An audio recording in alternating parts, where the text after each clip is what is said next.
Alright, well, it's December 13th. I just got my boat back yesterday. It's been in the shop for a month. I missed the entire transition period from 65 to the 55 degree. So I'm going to have to kind of get out here and try and re-find all these fish. And I'm thinking that I'm going to start up in the upper gravelway, focus on the spot I have picked out where it starts deep.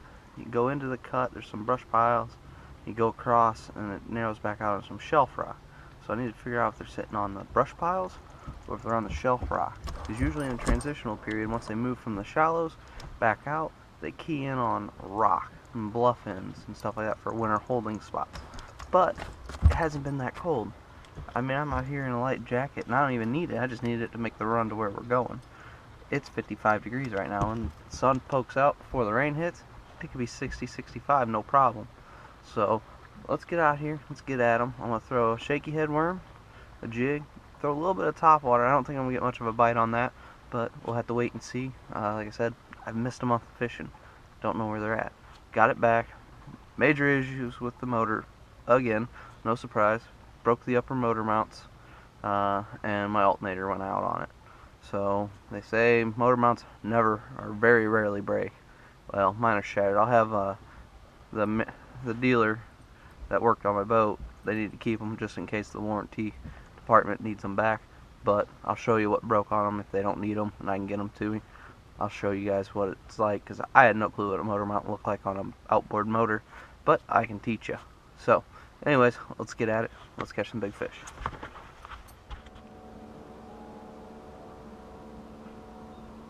I just had my first bite out here. Very subtle, very soft.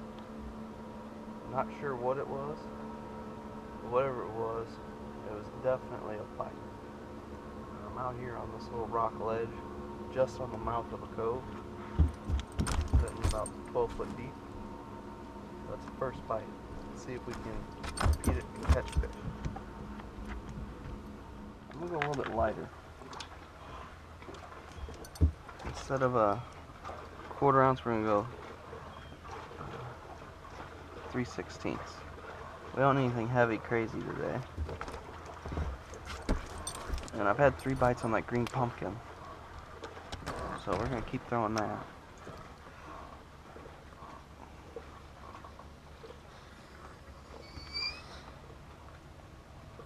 I know, big dog. Yeah, you haven't caught any fish yet. You know.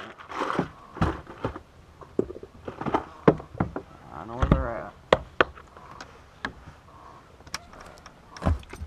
The water's got some color to it, so I'm gonna keep throwing green pumpkin.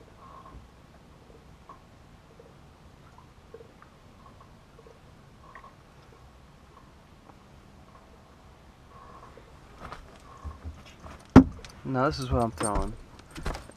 It's a 3/16 crocodile head with a Zoom Magnum trick worm. It's generally what I throw. Usually I dye my color, but I brought a very limited selection of baits with me today. 'Cause first day on the water, I'm just out to fish. But see if we just can't find them.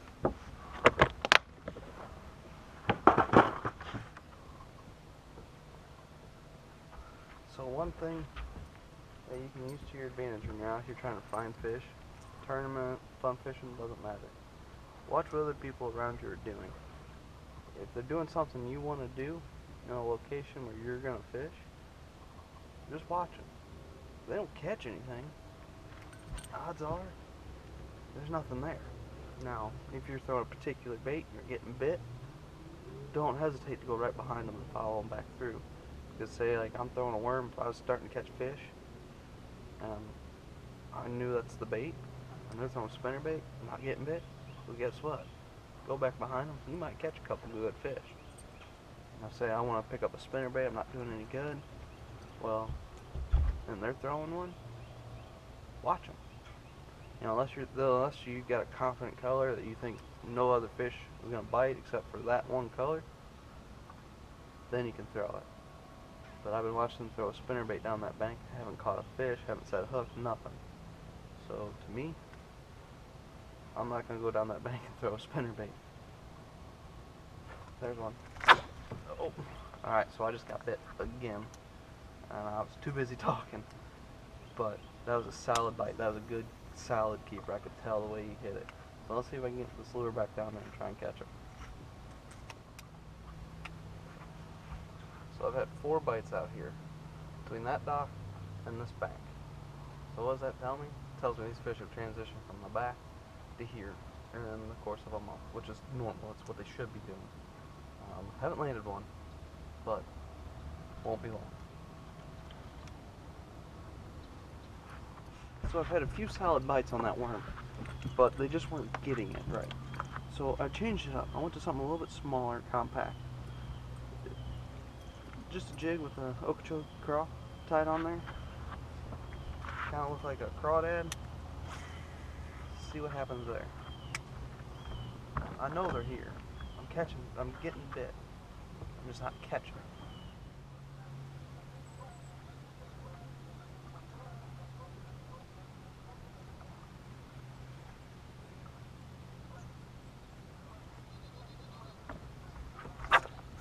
There we go. There's a good one. No, it's a drum. Well,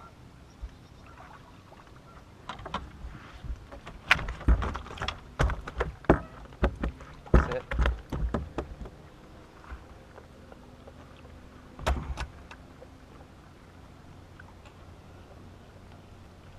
That's a fish.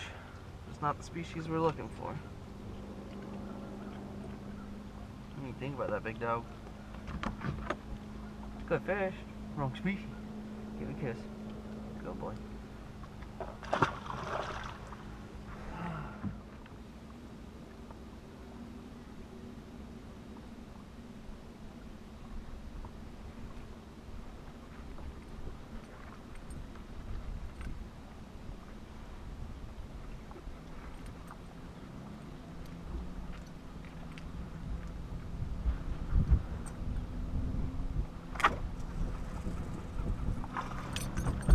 There's a bass.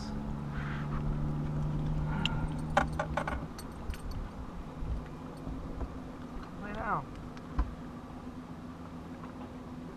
Not a monster, but it's a start. Just outside the main pocket here. Okay, big boy. Now let it go.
It's 3 fish so far.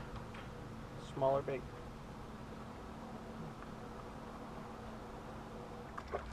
Alright, big boy, last cast. How's that? Last cast. See what happens.